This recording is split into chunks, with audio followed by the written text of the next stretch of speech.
I think there's something haunting about good films that never get the recognition they deserve. The kind of movies that linger in your mind long after the credits roll. In the coming videos, I want to explore my growing obsession with these films. Raise the Red Lantern. Zhang Yimou's Raise the Red Lantern is a masterclass in visual storytelling. Set in 1920s China, the film paints a sophisticating picture of power and control by using the color red as both a symbol of desire and a warning of oppression. Every frame is a work of art, and every silence speaks volumes. Released in 1991, the film's meticulous use of color, particularly in red, symbolizing oppression and desire, is a slow, sophisticating atmosphere that builds tension without explicit action, one of Gong Li's most chilling performances as well. The themes are under power and control, gender oppression, and psychological isolation.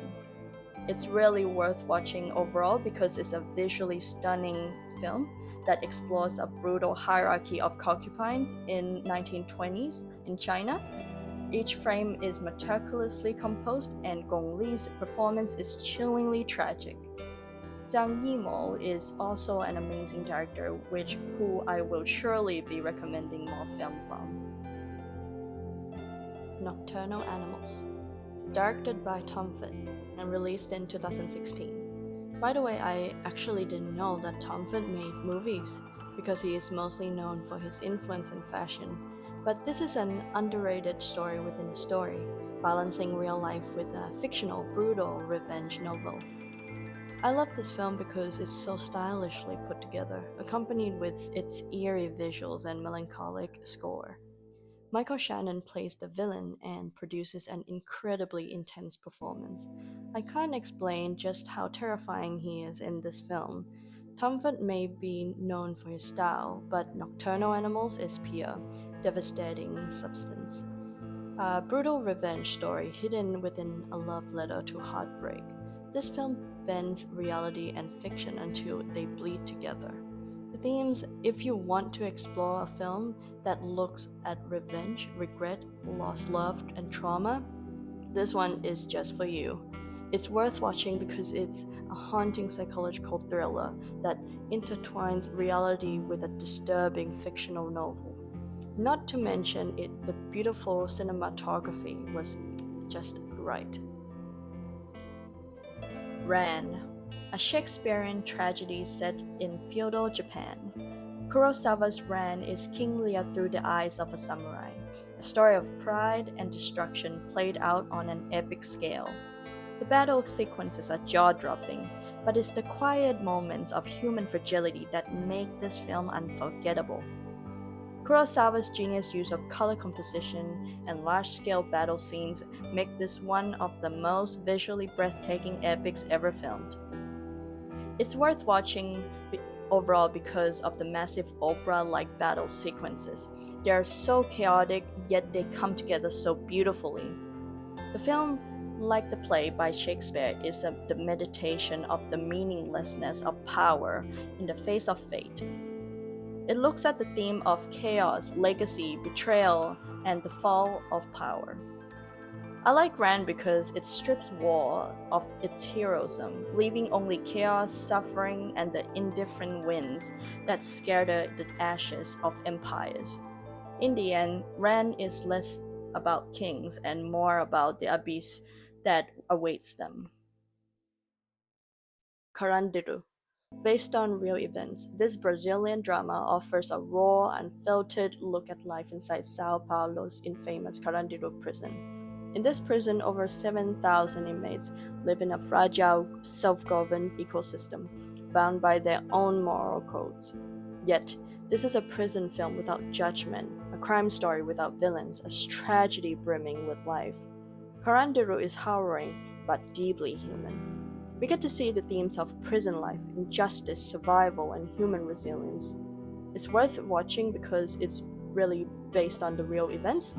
More specifically, a memoir by Dr. Drauzio Varela, who we follow in the film. Through Verdetta, we get to see a system collapsing on itself, proof that the world outside is just as ruthless as the one within. Parandiru reminds us that, in the end, the real prison isn't just bars and walls, it's the world that make them necessary. Parasite, possibly one of the most popular modern films on this list. I had to include it because I really fell in love with this film. It's a masterful thriller that blurs genre lines, making you laugh, then gasp in horror. Every frame is rich with symbolism. Overall, it's really worth watching because Bong Joon-ho's Parasite is a labyrinth of shifting perspectives. A film where the lines between parasite and host blur until they vanish completely. The Kim family's infiltration of the wealthy Park household isn't just a con, it's a desperate survival strategy in the system rigged against them. The film's visual language speaks in levels. The Kims emerge from the depth, their semi basement home, while the Parks bask in the sterile heights of affluence. But elevation is an illusion. Wealth doesn't protect against rot, and poverty doesn't equate the virtue. Can I also mention how much I love the Park household's house, which in itself plays a character? Who's Afraid of Virginia Woolf? Some films rely on spectacle. Who's Afraid of Virginia Woolf needs nothing but words, razor sharp, venom laced, and wielded like weapons by Elizabeth Taylor and Richard Burton. This film is an emotionally raw and brutally honest depiction of a dysfunctional marriage, driven by explosive performances by Taylor and Burton. This is marriage as nuclear war, where love and hatred are so entangled they become indistinguishable.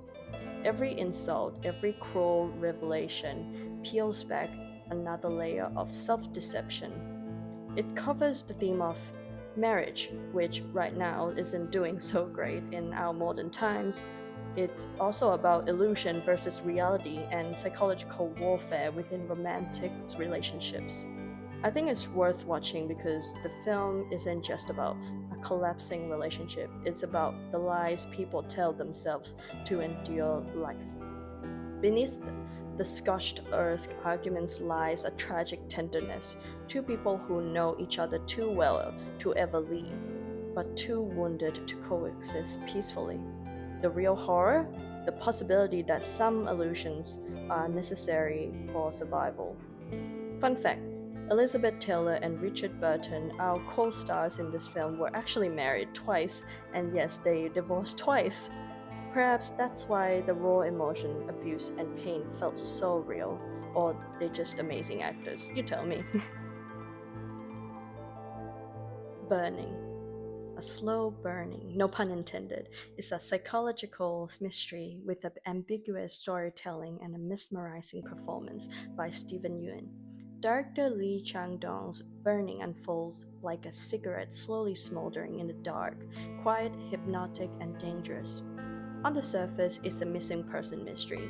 However, the film is really about class anxiety, unspoken rage, and the terrifying indifference of privilege.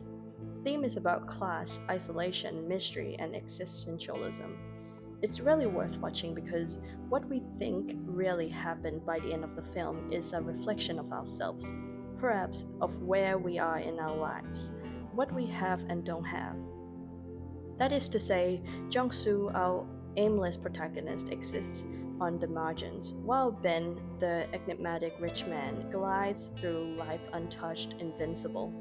The film never tells us or gives us the facts 100% because it understands that evil isn't always overt. Sometimes it smiles, sometimes it laughs at your insignificance, and sometimes it gets away with everything. I Stand Alone. A deeply unsettling film that drags you into the disturbed mind of an isolated butcher. A brutal, thought provoking experience.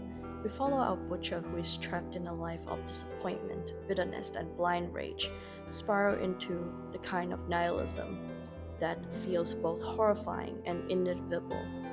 Noah's signature of confrontational filmmaking is characterized by harsh cuts, abrasive narration, and jarring music. Watching this film is like an attack to your senses and morality all at once. You get dragged into our protagonist's mind, a place where hope has long since rotted. It's worth watching because, as expected from a Gaspar Noé's film, this is a brutal, thought provoking experience. Secondly, the film dares you to empathize with the butcher, even as he sinks further into depravity. And then it does something even crueler. It makes you realize that, given the right circumstances, anyone could become him. The Arbalist, a quirky indie film with surreal storytelling about an eccentric toy inventor. Strange, darkly funny, and quite uniquely shot. We are transported into retro-futuristic fever dream. The Arbalist exists somewhere between alternate history and psychological breakdown. We follow Foster Cut, a toy inventor who spirals into obsession and self-imposed exile after losing the woman he loves. Our absurd genius falls into self-imposed loneliness as he ruminates over and over again about his lost love. It's worth watching because as we grow sympathetic to Cult, we are giving more evidence to suggest that Cult isn't a tortured genius. In fact, he might actually be a delusional narcissist.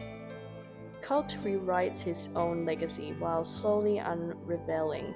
The film is like a meditation on how invention and storytelling are of control, how the past can be manipulated, and how memory is the most dangerous lie of all. But there is another twist. Could Cult have been in the right after all? Cashback. What if you could freeze time, not for power, but for observation? Cashback turns this premise into an elegant, melancholic meditation on loneliness, art, and beauty. A visually poetic film about insomnia, love, and the ability to pause time. Cashback presents a feel-good, dreamlike cinematography which enhances its melancholic yet hopeful tone. The protagonist, an insomniac artist, learns to pause time and admire fleeting moments of stillness, turning everyday life into a living painting. It's really worth watching because beneath its dreamlike visuals lies a deeper truth. This isn't about controlling time, it's about escaping reality. In the end, the film asks a haunting question: do we create beauty, or do we just romanticize our pain? Cashback is an incredibly underrated film and truly one of my favorites. This list mixes disturbing, underrated, and beautifully strange films that challenge conventional storytelling. A film like Ran, Kurosawa's magnum opus, deserves a lifetime of discussion. Instead, it competes for visibility against the latest formulaic Netflix thriller, forgotten before the credits even finish rolling. The haunting tension of Burning or the devastating beauty of Raise the Red Lantern, lost in the algorithm's void, recommended to few, not by most. The tragedy isn't just about the masterpieces go unseen, it's that they are erased by access. The ease of access, once a promise, has become a curse. When everything is available, then nothing feels valuable. Thanks for bearing with me. I'm keen to do a part 2 for this one because there's so many great films I'd like to share. If you really like these films or you want to recommend more to me, please do so in the comments down below. I love discovering great movies. Thanks for watching.